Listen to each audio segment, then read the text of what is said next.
समय सदर नागपुर में गांधी चौक के पास में उपस्थित है। क्या लगता है आपको राजा बेग के चुनाव कैंपेन में आपको क्या लगता है? हम पूरा सपोर्ट कर रहे हैं उनको और अच्छे हैं वो इंसान, हम आगे भी उनको और सपोर्ट करेंगे।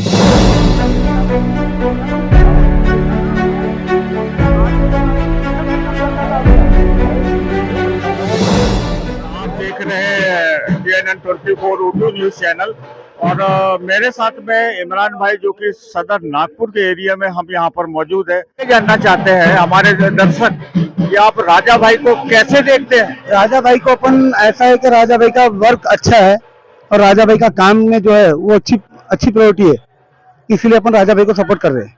और क्या खासियत है और क्या यहाँ पर वो कर पाएंगे? राजा भाई का ऐसा है कि राजा भाई को अपन ने अगर कभी आवाज दी है तो राजा भाई तुरंत आते हैं। राजा भाई के लिए अपन ने कभी भी खड़े हुए तो राजा भाई तुरंत आ जाते हैं, इसीलिए अपन राजा भाई को सपोर्ट कर रहे हैं। और यहाँ पर जो जनरल समस्या है उसके बारे में?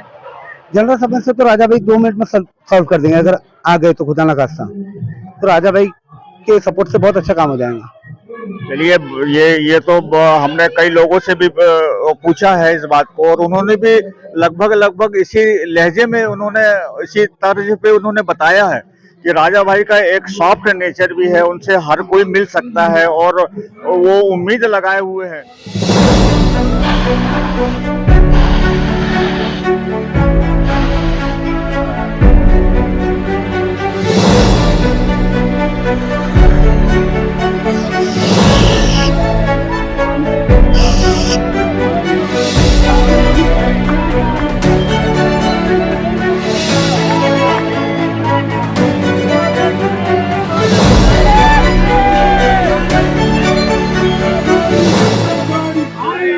जैसा कि हमारे साथ में राजा बेग जो कि निर्दलीय उम्मीदवार के रूप में विधानसभा चुनाव में 2024 में निर्दलीय के रूप में खड़े हुए हैं और चूंकि 10 निर्दलीय लोग हैं और 10 राष्ट्रीयकृत पार्टियां हैं और उसके बीच में आप यहाँ पर सदर में आए हुए हैं, आपका कैंपेन देख के लगता है और आपको कैसा महसूस हो रहा है? मतलब सदर की जनता आपको इतना सपोर्ट कर रही है तो आपको कैसा महसूस हो रहा है? ये जो आप प्राउड फील कर रहे हैं ना, ये मुझे पहले से पता था, क्योंकि ये सब बच्चे, ये मोहल्ला मेरे लिए कोई अनजाना नहीं है।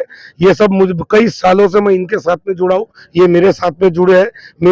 इनकी समस्याओं के ऊपर में मैंने पहले भी गौरव फिक्र की है और इनको देखने के बाद में जब इनको लगा कि राजा बेग जैसा नेता बन सकता है तो इन्होंने ही मुझे रिक्वेस्ट किया, समाज के पीड़ित दूषित तबके ने बोला कि बेग साहब आप वैसे ही बड़ी जो गरीबों की दूषित पीड़ितों की आवाज हो, अब आप आगे बढ़ो, अब हम नेता को नेता नहीं बनाएंगे, नेता के बच्चे को नेता नहीं बनाएंगे, हम में से एक आदमी आम आदमी को नेता बनाएंगे। और एक बार आप हमारे बात का विश्वास करो, इस बार हम राजा बेग को पश्चिम नागपुर से आमदार हर हाल में बना के रहेंगे। तो उनके हौसले को देखकर मैंने ये जो निर्णय लिया है, ये जवान बच्चों के, माताओं के, बहनों के फैसले मतलब जज्बे को देखकर जो निर्णय लिया है मैंने, मुझे लगता है कि ये बच्चे इतने भारी मतों से मुझे जिता कर लाएंगे कि पश्चिम नागपुर के इतिहास में इतने भारी मतों से कोई मतदाता चुन के नहीं आया हो, कोई उम्मीदवार चुन के नहीं आया होगा। चलिए, बहुत बहुत शुक्रिया TNN 24 उर्दू न्यूज में जुड़ने के लिए। आपने भी हमको कवरेज दिया, इसके लिए TNN 24 उर्दू का हम तहे दिल से शुक्रगुजार करते हैं। और जहां तक के हमारी आवाज नहीं जाती है, क्योंकि 12 दिन का इलेक्शन है, पश्चिम नागपुर बहुत बड़ा इलाका है, हम आपसे तहे दिल से गुजारिश करते हैं कि जहां हम नहीं पहुंच पाए वहां हमारी आवाज पहुंचाए और दुनिया को एक नैरेटिव दे पश्चिम नागपुर के लोगों को कि अब नेता नेता नहीं बनेगा, नेता का बेटा नेता नहीं बनेगा, हम लोगों में से चुना हुआ आदमी नेता बनेगा। बहुत निवासी है सदर के, और आपको कैसा महसूस हो रहा है जब मतलब इतनी बड़ी तादाद में यहाँ पर जनसंपर्क किया जा रहा है राजा बेग के द्वारा, और क्या खासियत है उनके अंदर में? और TNN 24 उर्दू न्यूज में हम आपका इस्तकबाल कर रहे हैं, तो क्या कहेंगे आप? पहले तो मैं बताना चाहता हूँ, मेरा नाम है आयुष तिरमले। मैं ये बोलना चाहता हूँ राजा भैया के बारे में कि राजा भैया जो इंसान है, तो वो उनमें कुछ क्वालिटी है कि जो दिख पड़ती है। वो समय समय पे लोगों के पास जाना, ऐसा नहीं कि इलेक्शन है करके लिए ही वो आगे बढ़ रहे हैं करके, ये बात नहीं है। सालों साल से हम देखते आ रहे उन्हें, वो हर समय लोगों से मिलना जुलना, कुछ भी दुख दर्द तकलीफ रहती है तो वो उन्हें लोग शेयर करते हैं, तो वो उनकी हल भी करते हैं। हर धार्मिक त्योहार वगैरह जो आते हैं तो उस पर भी राजा भैया जो है वो समय समय पे खड़े रहते हैं उनके लिए, और सपोर्ट भी बहुत अच्छा है उनका।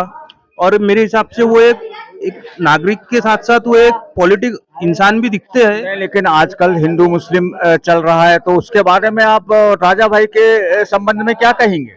देखो, अभी यहाँ आप जितनी भी भीड़ देख रहे हैं, तो ये जो भीड़ है या मुस्लिम से ज्यादा हिंदू लोग है। अगर मेरी बात अगर आपको झूठ भी लग रही होंगी तो आप हर लोगों से पूछ सकते हैं कि भी आप कौन है करके, है ना। और रही बात हिंदू मुस्लिम की, नागपुर जैसे शहर में ये सब चीज की मान्यता नहीं है तो जो ऊपर के लोग जो बैठे हैं पॉलिटिक्स के लोग, उन लोग ये आपस में खुद मतभेद करते हुए ये सब काम करते हैं। बाकी तो ऐसा है कि यहाँ तो आप खुद ही देख रहे होंगे कि इनके साथ जो जन सैलाब है, जो इतने लोग यहाँ खड़े हैं राजा बेग साहब के साथ, तो वो हर किस्म के लोग हैं यहाँ। हमने किसी को घसीट के लाए नहीं है, वो खुद अपने से आप से आके यहाँ जुड़े उनके पास।